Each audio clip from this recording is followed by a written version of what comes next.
Tassa bhagavato arahato samma sambuddhassa. Namo tassa bhagavato arahato samma sambuddhassa. Namo tassa bhagavato arahato samma sambuddhassa. Okay, we were talking a series of topics.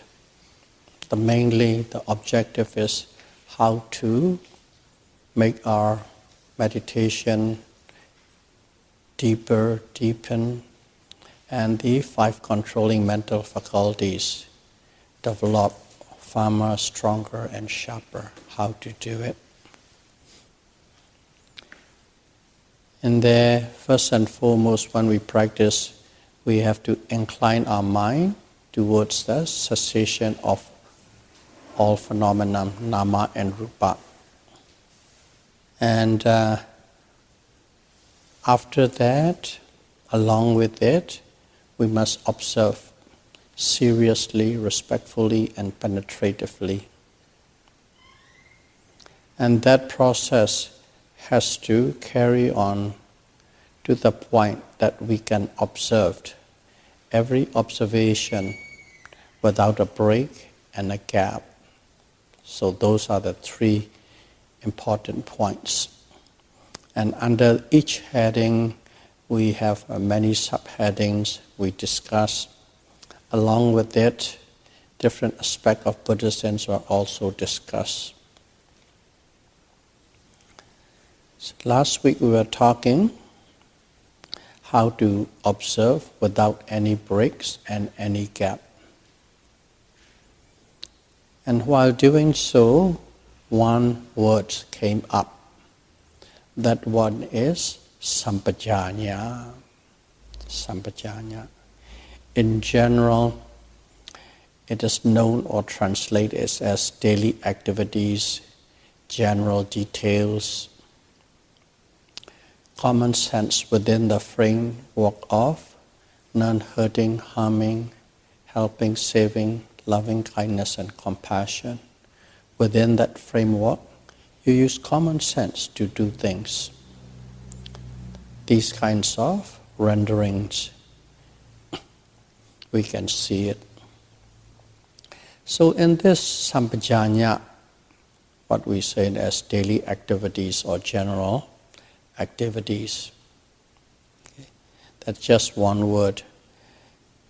More precisely, the Buddhists meant there are 4 subheadings. In other words, 4 kinds of sampajanya. The first one is called sappaya, sattaka sampajanya. Sattaka sampajanya. In short, it is you can call it beneficiality. Whenever you are doing something, okay, whenever you approach something, you are doing something, you always have to see what you are doing is beneficial or not. That is the first thing. Anything that you are going to approach, going to do, going to say, must look at it under the light of, is it beneficial? That's it. And also, even though it is beneficial, there might be quite a few selections that you have. Okay, you can choose project A or project B or project C. They are all beneficial. And if they are all beneficial, you must size up which one is the most beneficial among these 3 or 4. Because you can't do everything. So if you have a situation like that, you must look which one is the most beneficial project that you will be embarking upon. That kind of choices that you make based on beneficiality is called Sattaka Sampajanya. So these Sampajanya it covers the whole spectrum of our meditation. In other words, whether we are in the sitting meditation or walking meditation or daily activities. And even beyond that, it extended into our daily lives, our normal daily lives.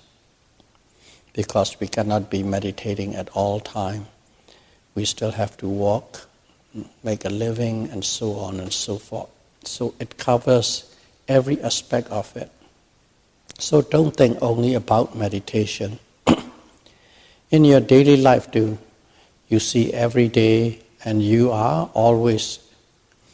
come face to face with situation in which you have to make a choice, or you have to do something, you have to engage something. Sometimes you have a choice to do or not to do. Sometimes you are thrown upon it, you have no way but to do. And whenever this kind of situation arises, you must choose the one that has the most beneficial to yourself as well as for others. In Buddhism, every living being is included. Every living being, you are one of that every living being. Until and unless you purposely choose to sacrifice yourself, purposely, and also there must be a very good reason. By you sacrificing, it's produced a lot of benefits to others, and you willingly choose to sacrifice. That's a different matter. But in general, this hurt and harm covers everyone, everybody, including yourself. So, with that exception, when you choose, you must choose the most beneficial situation or approach or project. Sattaka Sampajanya. So this is in an overall basis. But now we are meditating. When we are meditating, basically, we are engaging with Satipatthana Vipassana meditation. Let's just look at the situation we are right now. Okay, what are we doing?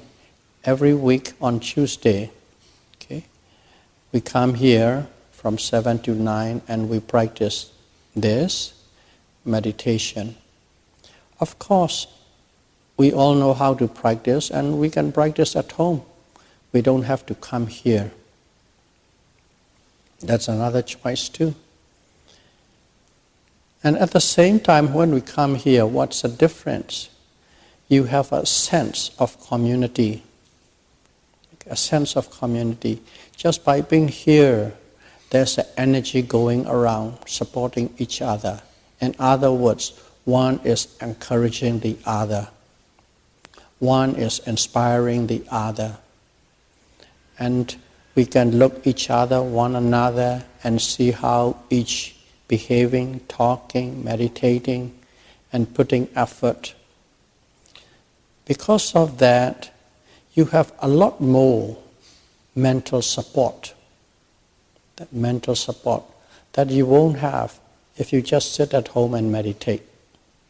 So a different aspect also comes in. So if you look at this whole situation, first of all, you have already looked at it.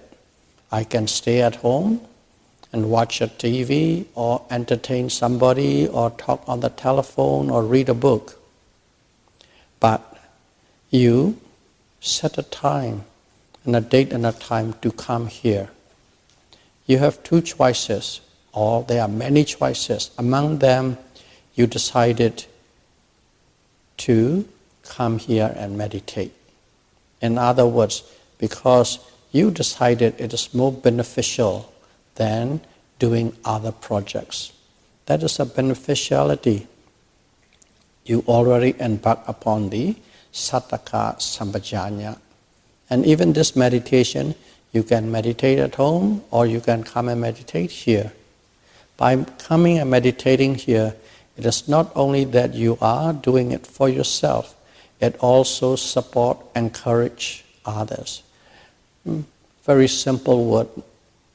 In the West nowadays we call it a support group. Support group, mostly in the situation which are dire, of course, the addicts, alcoholics, and things like that, so that they have people with commonality get together. By having it and sharing it, doing things together, it inspire, encourage, and help each other.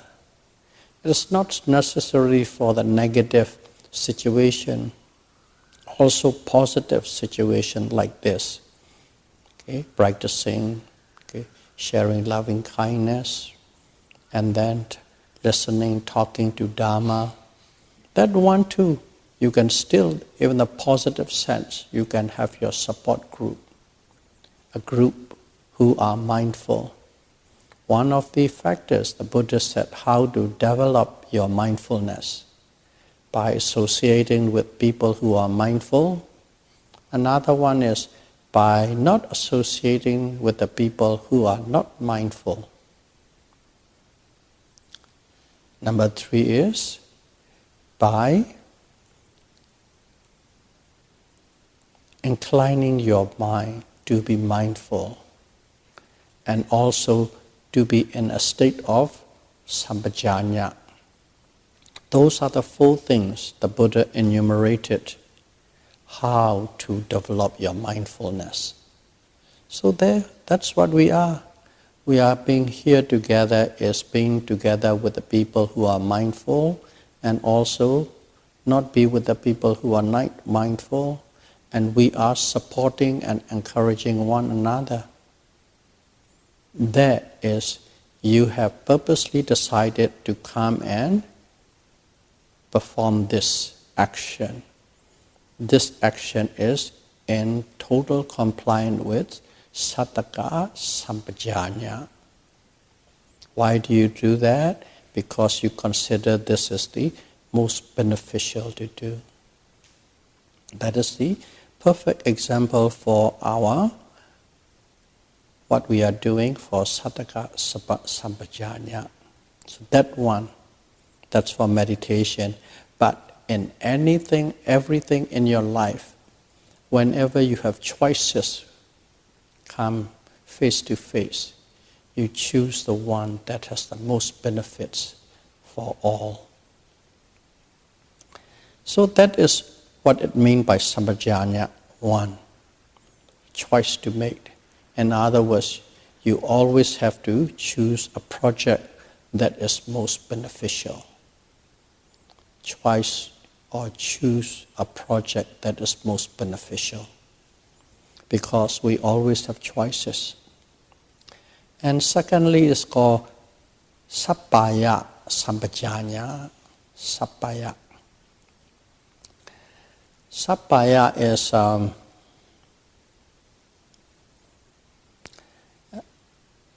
direct translation is called suitability. They call it suitability. Whatever that you choose, you already have choose that project, the most beneficial project. You have earmarked it. Okay, I can do this, I can do this, I can do that. Among that, I will do this third, number 1, not third. And once you have choose that, after that, how would you proceed? That's what it is. Sappaya. Suitability. It must be in harmony. Okay? It must be in harmony. It must be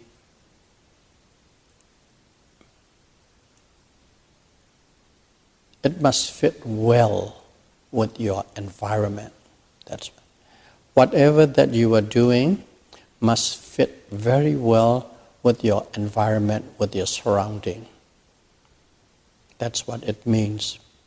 Okay? Suitability. So now you are going to do this. As you are going to do this, first and foremost, what is suitable. Okay. Let's say we are going to practice going to a retreat. Okay. When you are going to a retreat, there are so many retreat places you can go to. In states, you can go down to San Jose, California, or Half Moon Bay, California, or Springfield in Illinois. Or you can go to Indonesia, you can go to Malaysia, you can go to Burma. Even in Burma, there are tens and tens of meditation centers. Okay. So when you have these places, which one would be most suitable for you? The point is, you are the one who is going to meditate. Which one is the most suitable for you? If you have so many choices, then you can pick and choose, of course. When you choose that, okay, whether there's a good center, in other words, whether there's a good facility in terms of building. Not only that, you can always get information whether the food that provided most suitable for you than the other places. Okay. First of all is the building itself, the accommodation, and then the food, how it is, and then the weather. Okay, the weather, it is what month of the year, okay, whether in January, February, or June, July, and so on, based on the weather you choose. So what is suitable for you? If you have a choice, you try everything that can, okay, induce the best meditation for you. If you have a choice, the key thing is the choice. So location, food, weather, and so on and so forth. That is one. Okay. And then also teacher. Their teacher, well, nowadays at the click of a finger, and you can talk and talk and talk, and YouTubes and so on. Okay. Which teacher? Who is good? Who are the best? Okay. Who are among the best? And even among the best, after a while you begin to know which teacher's teaching is most suitable for your mentality. Okay. Some people like try to be a spoon feeding. Some people don't like spoon feeding. Some people like precise. Some people, they have to be a little tough and disciplined so that they can push farther. Some people, they don't like to be disciplined too much at all. Some people, they don't like discipline, period. So these are the things that you can incorporate and put in. And especially teachers. Teachers are quite important. Number one, they must be competent. Number two, that touches your psyche, okay, your state of mind. That is a suitability. Again here, let's say, just for the sake of argument, one place is fantastic, all the facilities are the way that you like, but you don't have the teacher that you like. Another place is you have the teacher you like, but the facilities are very bad. And there now you have to choose. Which one is more important? Is it the comfort of these supports of the physical materials or the support of a teacher? At that time you have to make a choice.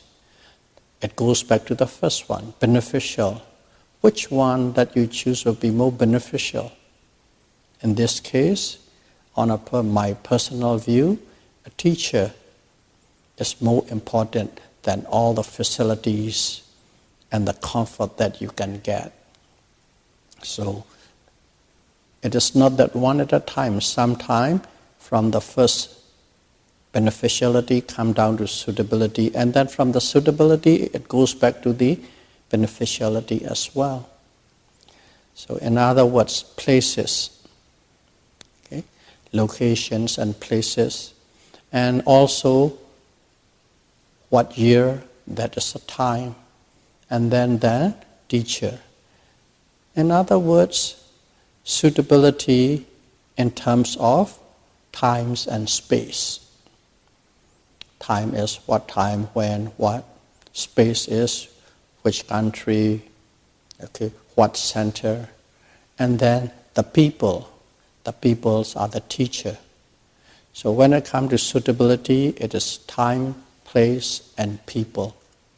Those three has to be considered when you go to a meditation. If you are very lucky, you have a choice. If you can get all of them in exactly as you want it, that's fantastic. If you can't, then you have to make a choice and go for it. So that is the suitability. Now you know the project that is beneficial, and you know that is suitable, but there's one more, suitable and called appropriate. Sometimes things are suitable, but it is not appropriate. As an example, okay, meditation is very suitable for us. Okay, meditation in this little space that we decided to do for meditation purposely, it's very suitable. But, meditation is suitable, but I'm going to meditate in a party where all the people are gathering, then that is not the appropriate thing. So, suitable and appropriate, these two factors has to come in. Beneficial, suitable, and appropriate. So in here is everything up to this point is, everything is working in your mind, everything is still in your thoughts level. Okay? Sappaya sampajanya and Sattaka sampajanya. And here I will jump in and put one separate, let's call it definition, which is not directly in here. But that one is, we talk all the time, and also the Buddhas and all the teachers we have always remind us to be in that state. It's called Yoniso Manasikara. The word is Yoniso Manasikara. The Buddhas taught us, and our teachers told us all the time, at all time, you must abide with this wise attention, Yoniso Manasikara. So this Yoniso Manasikara, so if you remember about sati, mindfulness, okay, mindfulness. What is the proximate cause of mindfulness? Okay, what is the proximate cause of mindfulness? What causes mindfulness? But this one is proximate, immediately. What makes you mindful? What makes you mindful is this wise attention, Yoniso Manasikara. Wise attention or wise attitude, correct attitude. So wise attention, correct attitude, if you look at it, it is still in a thought level, on a thought level. So what is the complete definition of this wise attention? Okay.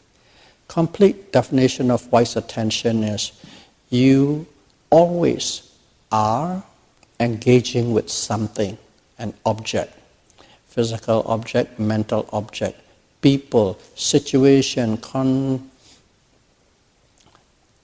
confrontation, conditions, always something. So whenever you are there, basically it is the people is the key thing. People are the one that you are always relating. Okay? Object, physical object.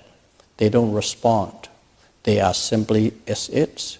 So there is a very strict communication or engagement with the physical object. But people, organic object, there's so many variations and permutations built in. So when you relate it with people, there are so many ways of engaging with them because they have their own personality. You have your own personality. And the personality that they have lived with, or their habits for 40, 50, 60 years, it is difficult to change. Okay, they are already defined to a certain level with the habits that they have developed. So whenever you are engaging with another person, you are engaging with this whole sets of personalities, the habits. It is not the person that you are engaging with. You are engaging with the qualities and characteristics, personalities of that person. That's what it really is. But we always look at it as person. Mr. A, Mr. B, Brandon, Chuck, Mary. But actually is personalities. They are habits. That's what we are engaging with. So whenever you are engaging with a person, they have all sort of qualities, and you can divide the qualities in general to two. One is these qualities that are not very desirable, and another is qualities that are desirable. All of us has it. I have it, you have it. But at the same time, you know you have to engage with that person. You have to relate with that person. More often so than the others. Not a one-time meeting. And under that set of situation, know both, okay? The qualities that are good and the qualities that are bad. Okay, all the positives and all the negatives. Good qualities and bad qualities. They come with that person. And as you engage them, know that both good and bad qualities, and do not engage, emphasize, or focus on the negative qualities. You just keep them at the back burner of that person, and you look onto the positive qualities of that person. You look, you emphasized, you engage more into these positive qualities. So modern way of saying is, we always say, look from the bright side, okay, the sunny side. That's quite popular nowadays in Canadian politics, sunny side politics. So you look from the positive qualities and always positive side of the person, and emphasize on the positive side and focus on the positive side.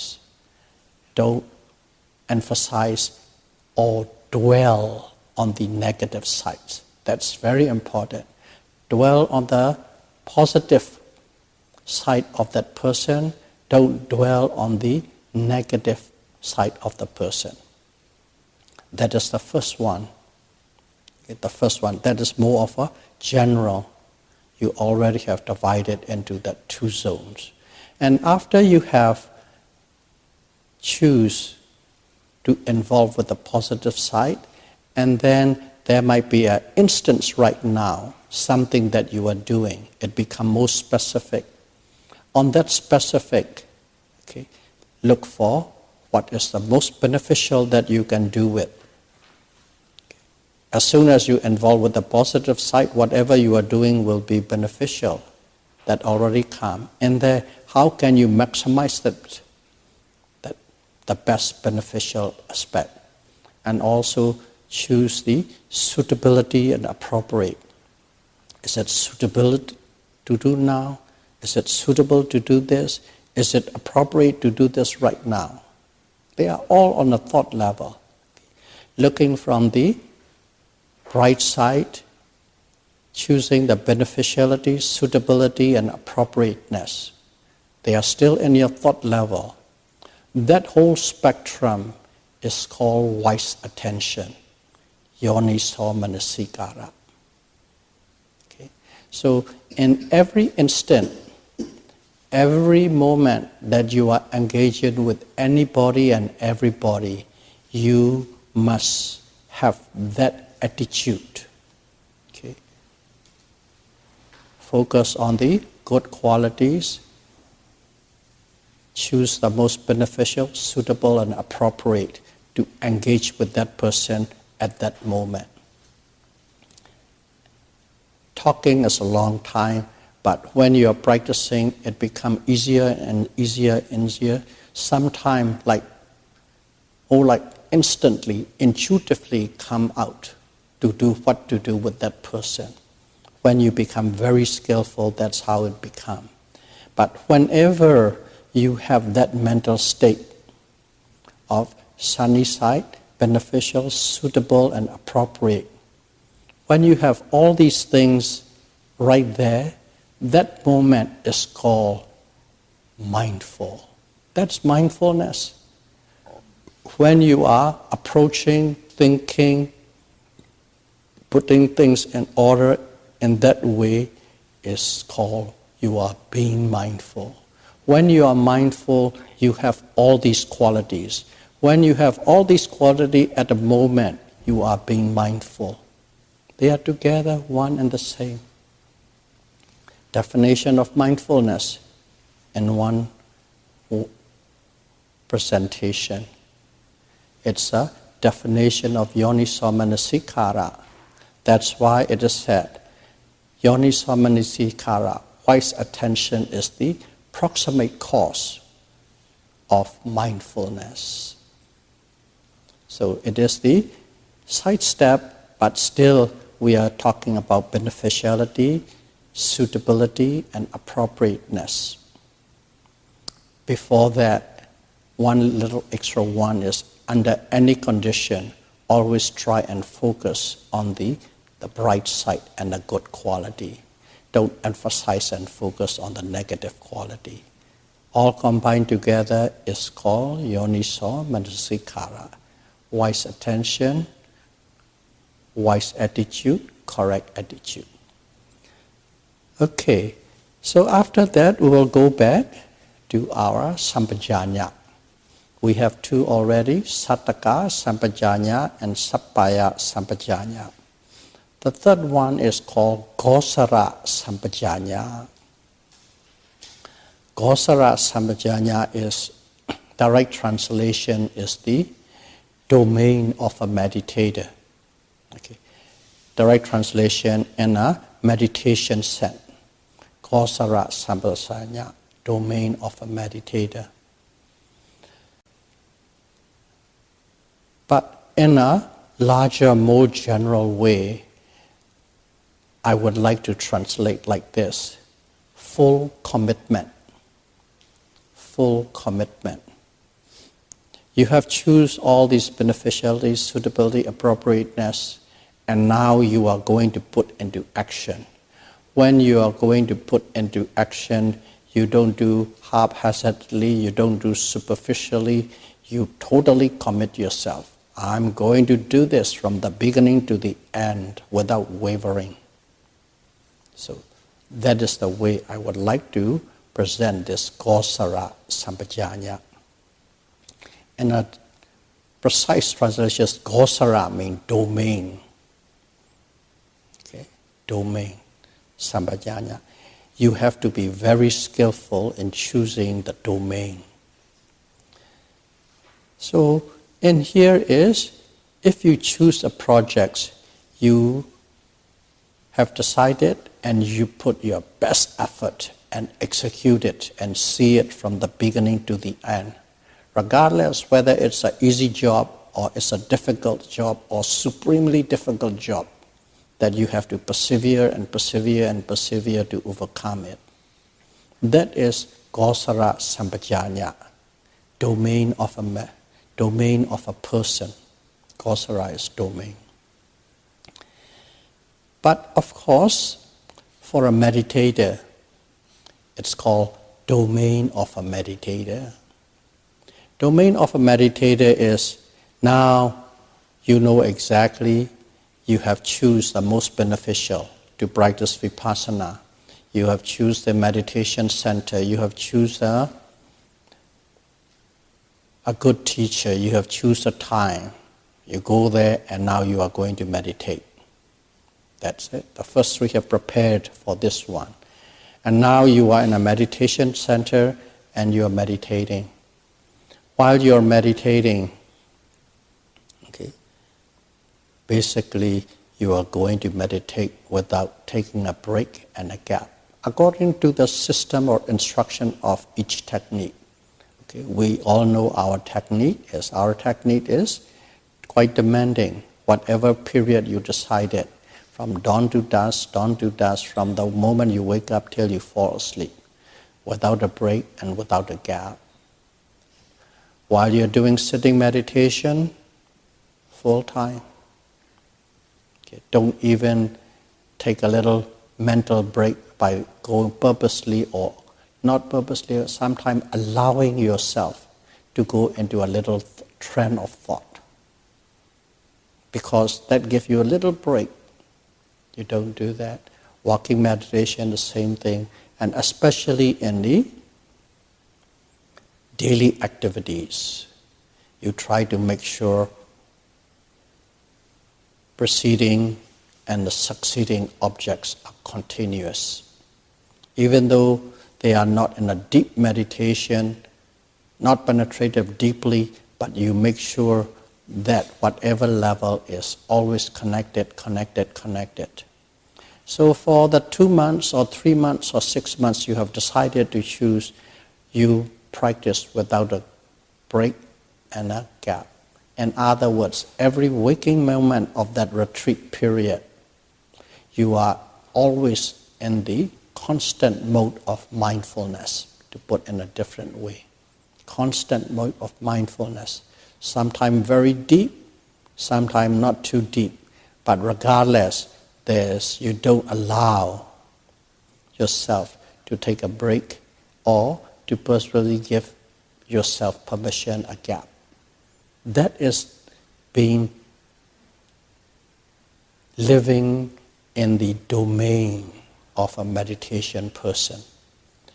Domain of a meditator, domain of a yogi is meditation.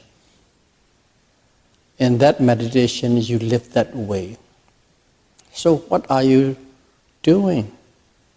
I find that person fully committed himself or herself to this job of undertaking. That's why, in a way, you can understand Gosara Sampajanya as a full commitment to anything that you have choose to do.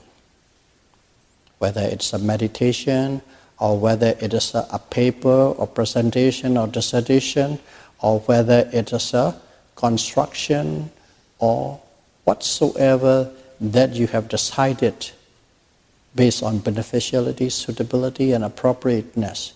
You put full effort, committed. You don't do it because other people are doing it.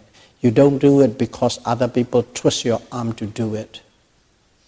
You do it because you go through all the sense of this.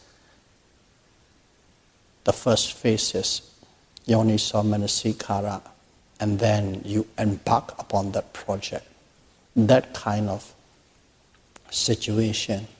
That situation means a yogi or a person is living in its domain with the full great common sense and full commitment. That is Gosara Sampajanya. And then the last one, the fourth one. The fourth one is called Asammoha Sampajanya. Asammoha Sampajanya. What asammoha is, first of all, we all know and heard the word moha. Okay? Lobha, dosa, moha. What is moha? Moha is translated as delusion, illusion, not knowing, ignorance, uncertain. Basically, you have the total uncertainty of the things that you are doing. You sort of know, but sort of don't know. You don't fully know. That is moha. Moha is uncertainty, or let's call it delusion or illusion or ignorance. But if you put the word a in front of moha, moha means there's no more delusion, no more illusion. You are very, very certain, 100% certain about what you are doing, what you are seeing, what you are touching. You know exactly what it is. That is called moha. It just negates the word. It makes the moha into the opposite, so you know exactly what you are doing. And now you will see the word sam moha. Sam. You have heard that word sam too. Where do you hear that sam? Sam, sama. Eightfold noble truth. No, eightfold noble path. See? Sama, deiti, sama, sankappa, sama, vayama, and so on. Sam means correct, true as it is. Correct, true as it is. That's whenever you see sam or sama, that's what it means. Correct, true, but not a truth in a different sense. It is the absolutely true as it is. So here, sammoha. Not only that you know exactly what it is with full certainty, but it's also correct and true. Correct and true as the Dhamma has stated. Okay? Under the definition of Dhamma, it is correct and true. Asammoha.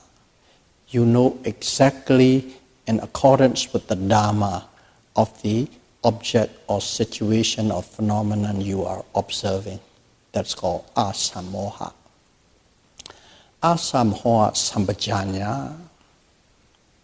So what it is on a meditation sense. Okay? First of all, you have choose the first two. Okay, sambhajanya, with your common sense, beneficial, suitable, appropriate. And then what did you do? You commit fully and you observe, you observe, you observe. When you commit fully, of course, first part is a struggle, but you do to the point of, let's just to simplify it, 1 hour you are meditating. In that 1 hour, your mindfulness there is no gap and no break. Okay. Every object that is arising, you know. Next one you know, next one you know, next one you know. There is no gap at all. In other words, whatever object that is presenting to you in that 1 hour, you can observe one after the other without missing it. You don't miss anything anymore. And when you don't miss that anything anymore, what is happening? Your concentration level becomes very strong. Along with that, continuous mindfulness, your concentrations become more and more and more powerful. When it becomes more and more powerful, what are you doing at that moment? You are looking at the objects. And what are the objects? There are only two types. Nama, the mind, and rupa, the body. That's what you're looking at. But when you are looking the same thing before and the same thing now, this nama and rupa, but now you have that very strong, continuous concentration, samadhi, then you begin to see. you begin to see the specific characteristics. Every rupa and every nama, they have their own specific characteristics. In other words, they are unique to their own. No others have it. Each one is unique to their own under that condition and situation. These specific characteristics become very clear and obvious. And then secondly, there are general characteristics. General characteristics is all these objects, they have a certain characteristics common to all, with no exception. Specific characteristics, if A has this, B doesn't have it. And B has that, C doesn't have it. They are unique to their own. But general characteristics, A, B, C, D, E, F, G, and so on, everything have these characteristics. That is called general characteristics or common characteristics. And what are they? Of course, you all know. It's called anicca, impermanence, or a constant state of change. Dukkha, suffering or unsatisfactoriness. Okay? Dukkha, suffering or unsatisfactoriness. And the third one is anatta. Anatta is no soul, non-self, or uncontrollable nature of the nama and rupa. You can't control uncontrollable nature of nama and rupa, anatta. Those three are called the general characteristics, and it is common to everything, whatever we can comprehend. The whole universe, both mind and matter, they have these characteristics. And these characteristics, of course, right now we intellectually think and we understand, but that understanding is nothing. But through the constant observation okay, of nama and rupa, so strong and so long, when you are able to observe without a break and any gap for hours, not just 1 hour, slowly and slowly. At that stage, people who can sit for 1 hour can sit for 3-4 hours without a twitch. And 4 hours you might be sitting, but you felt like you just sat about 2 minutes ago. That kind of state you got into it. And during that period, there's no gap, no break.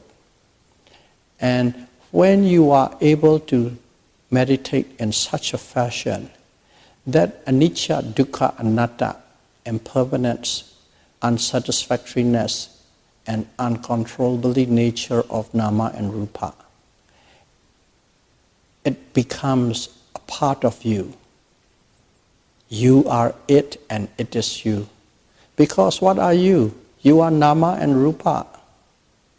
And every morsel of nama and rupa and what you call you see, you feel, you felt, and you just simply know it is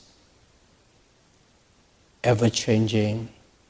It is always in the states of unsatisfactory nature or suffering, and it has no self-identity or a soul.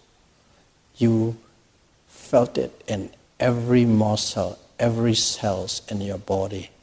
That is the understanding we need. So, I try to present in a different way. The way you understand this specific characteristics and general characteristic is called that you are seeing things as they really are correctly, without confusion, with full certainty. Asamoha. Asamoha. Of course, we can explain in many different ways, but I try to cover the whole spectrum in this way. And that discovery. That discovery is asamoha. Or you can put in a different way. You go through the 13 stages of insight. Okay, insight level 1, 2, 3, 4, 5, up to 13. Okay, that is also, you are discovering each level of insight, each level of insight, each level of insight you are discovering. That is, you are uncovering the true nature of mind and matter. Okay, that is another way of understanding what asamoha is. And this one, don't think you'll be meditating and at one single moment, boom, voila, you understand all. Not that way. You're meditating. You don't have to be able to meditate 1 hour without a break or a gap. You are meditating, sometimes you get for about 10 minutes continuously, sometimes you get half an hour continuously, sometimes you get 40 minutes continuously. In those times too, you are discovering, you are uncovering the true nature of mind and matter, bit by bit and bit by bit. Sometimes some experience repeatedly in a different little variation. Okay? So you don't have to wait to the last stage to know everything. You are step by step uncovering this true nature of mind and matter. That process of uncovering is called asamoha sampajanya. And that is directly related to how much concentration power you can develop.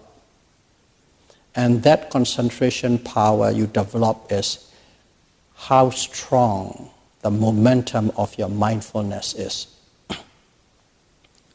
And that how strong your momentum of mindfulness is directly related to have you committed 100% to this practice, Gosara Sampajanya.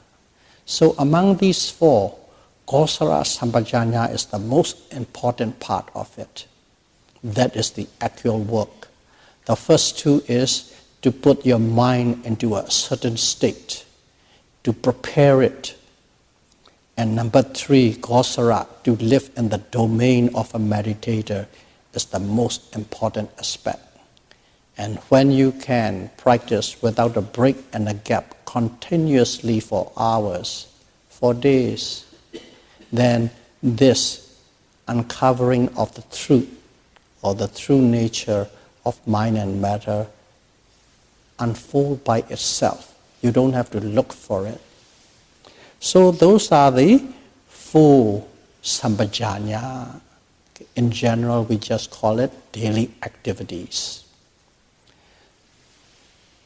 Whenever we are observing, those four are all inclusive and included.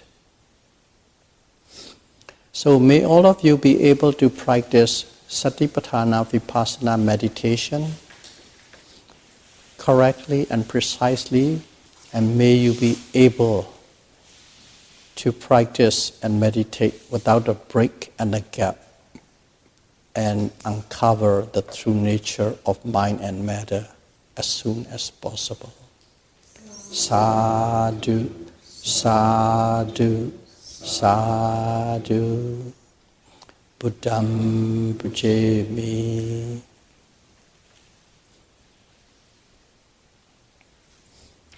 Dhammam pujami.